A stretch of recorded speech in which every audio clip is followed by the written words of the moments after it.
risolverebbe tutto il patto di stabilità.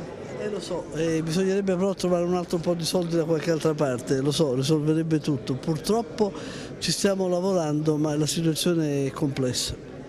Fermi restando dunque il 1.300 milioni di euro appartenenti al Veneto che continueranno a rimanere nelle casse romane, il ministro che ha incontrato oggi a Palazzo Balbi, comune, provincia e regione, con il governatore del Veneto Luca Zaia si è impegnata ad evitare che la nuova legge sulla protezione civile in preparazione non faccia saltare i due commissari che in questo momento stanno lavorando a pieno ritmo per la costruzione della pedemontana della terza corsia.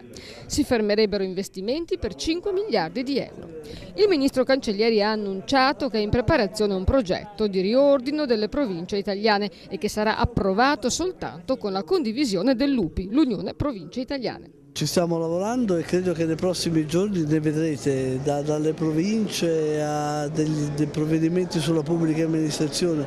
È tutto molto complesso, molto difficile perché poi andiamo a toccare, però no, credo che non vi deluderemo.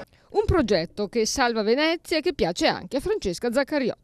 È stata fatta una valutazione da parte dei ministeri interessati sulla base della proposta che è stata presentata da UPI, una proposta che sta in piedi sia da un punto di vista di concretezza che da un punto di vista di razionalizzazione delle spese, perché dimostra che lo Stato potrebbe risparmiare 5 miliardi di euro, 1 miliardo direttamente con la riduzione del numero delle province, quindi con province di almeno 300.000 abitanti e 50 comuni, e poi gli altri 4 miliardi in relazione all'eliminazione di tutta una serie di enti, di aziende, di società che avrebbero dovuto essere bracci operativi degli enti locali. Si è parlato anche di infiltrazioni mafiose e del patto che ne contrasta le infiltrazioni nel mondo dei cantieri edili e che è stato firmato nell'inverno scorso. Potrebbe essere un modello per altre regioni. Un laboratorio a 360 gradi per arginare ogni forma di criminalità negli appalti. Prova ne sia che con il ministro Cancellieri abbiamo già firmato un accordo